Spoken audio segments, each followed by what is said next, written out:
मान्छेमा हो बिग्रेको भन्नाले अब गोटी सोटी पुरा गोटी सोटी खाने कलेज लाइफ 11 बिर्ता मोड एमएडी अनि के अरे फेरि कहानी चाहिँ कसरी अब एकैचोटि कुटा खाएको भन्दा पनि त्यो अब गोटी सोटी पुरा खाने थिएँ नि त म अनि पुरा गोटी खाने म हो म दिनमा त्यो हुन्छ नि म त्यो 18-20 वटा म हान्दिन्थेँ म गोटी म त्यस्तो खाने मान्छे हो पहिला त्यतिखेर एक जमाना पुरा बिग्रेको नि त डायल गोटी पुरा खाइदिने हो अनि कलेज सुरु भएको 11 त्यस्तै बेला हो होइन अनि कलेज के अरे बिग्रेको नै त्यति बेलै हो अनि हाम्रो हाउभाउहरू कलेजमा बढ्दै थियो क्या हाउभाउ भन्नाले अब गोटी खाएपछि कस्तो हुन्छ मान्छेहरू त्यो अगाडि आउँ फुटानी सुटानी हुन्छ नि चुर्ती फुर्ती हाम्रो बढ्दै थियो अनि अलिअलि चाहिँ कता कता अरूले वाच गरिरहेछ कोले रिस उठ्ने त को हुन्छ नि त रिस उठ्ने पनि कोले वाच गरिरहेको रहेछ हो हामीले वास्ता गरेको थिएन अनि जहिले कलेज जाने जहिले रेगुलर जाने हो अनि एक दिन भन्दा पनि भोलि कलेज छ भने आज राति म सुत्न जाँदाखेरि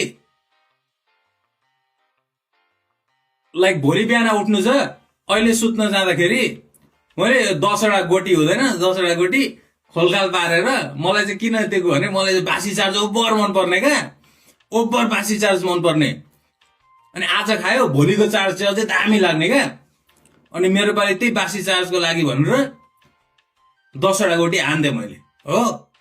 हानेर सुतेर भोलिपल्टको हो त्यो दिनको कुरा हो क्या अब बिहान उठ्ने बित्तिकै सेम रेगुलर गाडी बिहान कलेज जानलाई गाडीमा गयो होइन गाडी चढ्नुभन्दा अगाडि चिया चुरोट खाएपछि चार्ज सुरु भयो हो बासी चार्ज अनि हामी गयौँ अनि त्यो जाने क्रममा पनि अब त्यो दिनभरिमा पनि 1-2 गोटी यसरी चेपिरहन्छ क्या म एउटा गोटी हालो त्यो सक्यो फेरि अर्को गोटी चेप्यो सक्यो फेरि अर्को गोटी चेप्यो त्यसरी त्यो चलिरहन्छ क्या हामी ल रेगुलर गाडी चढेर गयौँ हो अनि गाडी चढेर चार्ज अब त्यो हुन्छ नि दिनभरि गोटी खाने क्रम भइरहन्थ्यो गए अनि कलेज जाँदा त्यो दिन चाहिँ कलेजमा फङ्सन थियो क्या त्यो दिन चाहिँ कलेजमा त्यही गेमहरू बास्केटबल गेम टुर्नामेन्टहरू के भइरहेको थियो क्या त्यति बेला अनि त्यो कलेज त्यस्तो जानुपर्ने थिएन 2 क्लास 2 पिरियड पछाडि अनि त्यो बास्केटबल कम्पिटिसन के सुरु भएको थियो क्या अनि हामी फर्स्ट पिरियडमा म र मेरो साथी हो हामी गयौँ कलेज तर मेरो साथी फेरि मेरो कलेजमा पढ्ने साथी होइन भाइ त्यो अर्कै कलेज पढ्दै थियो हो त्यो मेरो कलेज आएको हो जतमा हामी दुईजना गयौँ हो दुईजना फर्स्ट क्लासमा पनि हामी छिर्यौँ हो छिरेर फर्स्ट क्लासमा छिर्यौँ अनि सेकेन्ड पिरियडमा पनि हामी बस्यौँ हो सेकेन्ड पिरियडमा क्लासमा बस्दाखेरि चाहिँ त्यो हाम्रो अलिकति हाउभाउ बोलेको टिचरले देखेर कता यो मान्छे कहाँको हो भन्ने त्यसले त्यो शङ्का चाहिँ पायो क्या यो मान्छे त हाम्रो क्लासको त होइन त भन्ने मेरो साथीलाई देखेर थाहा पायो त्यसले हो अनि त्योभन्दा अगाडि मेरो साथी के गरिरहेको थियो भने मेरो साथी चाहिँ त्यो अगाडि त्यो केटी बसेको थियो कि त्यो केटीलाई ढाडमा यसरी यहाँ छुँदै जिस्काउँदै अब स्या कस्तो हुन्छ केटाहरू जिस्काउँदै थियो क्या त्यो केटी बिच्किरहेको थियो अनि त्यो फेरि अर्कै पार्ट भयो त्यो केटी बिच्किरहेको थियो तर त्यो केटीको सक्यो चुप लाएर केही भनेन केटीलाई त्यसले चलाइरहेको थियो अनि ठिक्क त्यो पछाडि त्यस्तै के भयो त्यो सरले थाहा पायो यो मान्छे चाहिँ यहाँको होइन रहेछ भनेर अनि हामीलाई बाहिर जाऊ न हामी चुप लाएर बाहिर निस्क्यौँ हामी बास्केटबल हेर्न गयौँ हो अनि बास्केटबल हेर्न बस्यौँ भने बस्दाखेरि चाहिँ त्यो मोटे बसिरहेको थियो अनि मोटेलाई मैले उठ भने मोटे उठेन म्याचिक्ने मुजी अहिले कुटेर मुजी म्याचिक्ने ढुटो पारिदिन्छ रन्डीको भने उठ भनेर धम्कायो मोटे उठो मोटे डरायो मोटे उठो बसे बास्केटबल हेऱ्यौँ अनि 15-20 मिनट बास्केटबल हेरेपछि अनि भाइ जाउँ बाहिर चियासी खान जाउँ भनेर कलेजको बाहिर क्याफे थियो अनि त्यो क्याफेमा जाउँ भाइ तल्लोपट्टि थियो क्या चित्राको त्यो यसो टिन सिनको हुन्छ नि चिया सेपेन्दै जाउँ भाइ भनेर गयो हो अनि तल चिया खान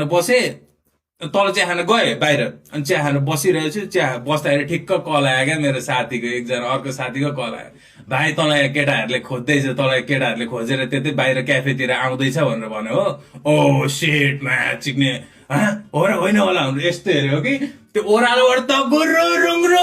10-11 जना भाइ गुरु रुङ आफू चिया बोकेर बसिरहेको जस्तो हेर्नु हो गुरु रुङ आयो अनि त्यो यता एन्ट्रान्स छिर्ने भयो अनि अर्को यता निस्किने पनि थियो एन्ट्रान्स अनि म इधर यहाँबाट आउँछु म यहाँबाट निस्केर भाग्छु भनेर यसरी निस्केर यता भाग्नु भनेको पछाडिबाट एउटाले बाँसले हानिहाल्यो हो ड्वाङ्गे टाउकोमा हाने त्यो भ्वाक्क लडे तर त्यो नकआउट भएर लडेको होइन लाइक यसरी हुतेर लडेर फेरि उठे अनि लडेर फेरि अनि के अरे भाग्नु पर्यो भन्दाखेरि अब त्यो त घेरिहाल्यो नि भाइ, त्यो एकचोटि लडेपछि त्यो त्यत्रोले घेरिहाल्यो नि। त्यहाँबाट त भाइ यो पक्रेर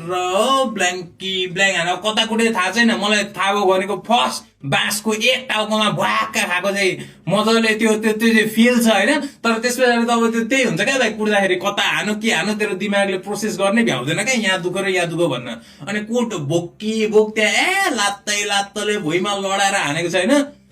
अनि लास्टमा त म्याच सिक्ने मुजी यता आइज त भनेर यस्तो पक्रेर त मलाई होइन, यता यसरी साइडमा क्या अब त्यो एउटा मान्छे आएर साइडमा यता आइज त भनेर यस्तो पक्रेर यता तानेर होइन, यस्तो तानेर यस्तो अनुहार त म्याच सिक्ने। जुन मैले त्यो धम्काइन त्यो बास्केटबल खेल्दाखेरि उठ म्याच सिक्ने मोटे भनेको त्यही मोटे हिरो भएर आएछ। अब चाहिँ फेरि केटाहरू ल्याएपछि चाहिँ हुन्छ नि म्याच मोटो फेरि दह्रो चाहिँ दह्रो थियो। त्यसले मलाई होइन के भनेछ अरे म्याच त्यसले मलाई उठेर होइन ग्राफर पर्दैन, मोटेले जित्यो क्या। तर मोटेको आँट रहेन रहेछ हो।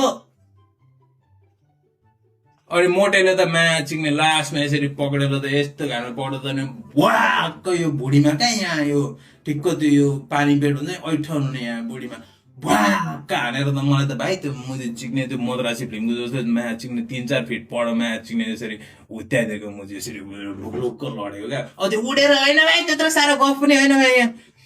अनि भ्याक्क अब यहाँ थियो भने म यो भित्ता सामानको पछाडि वस्तु गर भने लडेको क्या, उडेर होइन त्यो फोर्सले क्या लडेको, ब्ल्याङ्ग लड्यो होइन। लडेर तिनीहरूले छोड गयो अब भनौँ न। अनि त्यस पछाडि आएर मेरो केटाहरूले उठायो अरे हो। अनि त्यो अर्को मेरो साथी पनि त्यसलाई केही गरेन, त्यसलाई चाहिँ के गरेन ब्रो तिम्रो यो प्रब्लमै होइन भनेर, किन त्यसले न्यू खोजेको थिएन क्या, त्यसले न्यू खोजेको थिएन क्या। अनि अहिले सोच्दा चाहिँ म्याच सिक्ने त्यो जुन केटीलाई जिस्काएको थियो त्यो केटीको अर्को चिक्स रहेछ एउटा हो। अनि जुन मोटेलाई धम्कायो अनि मोटेलाई धम्काउँदा चाहिँ रिस उठेको रहेछ, ए यसले अघि मेरो चिक्सलाई पनि क्लासमा के गर्ने अनि यहाँ आएर मेरो साथीलाई पनि यस्तो गर्यो भनेर। अनि त्यसको साथी रहेछ खाइयो नि भाइ। अनि त्यहाँ पछाडि घर गए पछाडि भन्नाले बाइकमा भागेर घर गयौँ हामी। फेरि केटाहरू आउने भन्दै थियो कुट्नलाई, बाइकमा भागेर घर गयौँ। घर गएपछि घरमा पनि थाहा पायो यो चाहिँ उल्का रहेछ भनेर। अनि भोलिपल्ट अनि हिँड भनेर अनि के अरे रियाबतिर हस्पिटल लग्यो, टाउको चेकअप गराउने त्यही कुटा खाएको चेकअप गराउने भनेर। अनि लगेर रियाबमा लगेर होलिदियो दाइ 3 महिना ठ्याप्प, दाइ 3 महिना ठ्याप्प। कुरा चाहिँ त्यो भाइ, त्यो बोधी खाएको कहानी चाहिँ त्यो डह्रो बोधी खाएको छ भाइ। त्यति बेलै हो मैले फर्स्ट टाइम त्यस्तो बोधी खाएको, मिठो बोधी खाएको भाइ। यो सर्टहरू च्यातेर यो पेन्ट पुरै च्यातेर त्यो रङ्गिला रे तेरे मनमे भन्ने त्यो केटीहरू त्यो नाच्ने मुर्जा सुर्जा जस्तो टाइपको भएको थियो भाइ। अनि त्यस्तो भएको थियो म चाहिँ उल्का थिएँ नि त गाइज, उल्का थिएँ नि त। अनि कहाँ थियो त्यो ए साँच्ची त्यो जुन इन्सिडेन्ट भयो त्यो कुटा खाएँ त्यसको घर गएर त मैले पहिलाको एक्सलाई भगाएको। अनि अब त्यो चार चाहिँ कुटा खाएको छ, मान्छे के भएको छैन, घर गयो कडा सडा लगायो कता के छ होइन, अलिअलि दागी सागी कता के छ मतलब भएन भाइ। हिँडेको केटीलाई लिएर, अनि केटीलाई लिएर कहाँ हिँडेको त्यो पर घर त्यो 3 मिनट कि कति हिँडेर जाने घर, अनि आफ्नै घरमा ल्याइदिएको क्या। अब भएर घर लगेपछि केटीको घरबाट थाहा पायो ए यो त भागी छ भनेर। त्यसको काका लिन घरमा आएको, काका लिन आउँदा चाटमा छु नि त छुरी लिएर बसेको, लु आएछ त यहाँ आएछ त भाइ अगाडि जोबाट भाइ खायो भनेर यसरी बस्थेको। अब त्यो चार्जमा छुरी लिएर बसेको मान्छेसँग अब को आउँछ अगाडि बढेर। भएर त 2-3 मिनटमा एकैचोटि पुलिस आएर घ्राप्डो पुलिसले पक्रियो, जेल लग्यो। ऊ पुगु नै थियो जेलमा खाना ल्याउने, मलाई जेल लग्यो। मैले यो चाहिँ भन्ने बिर्सेँ, जेल लग्यो। अनि जेल लगेको भोलिपल्ट बिहान चाहिँ अनि जेलबाट अब चाहिँ हामी यसलाई हस्पिटल लाने भनेर बाबाआमाले निकालेर अनि हस्पिटल लाँदाखेरि चाहिँ त्यतै रियाबमा हुल्दिएको। हस्पिटल भन्ने चिजै रहेन रहेछ यहाँ भाइ, बुझिनस् कुरा त्यो।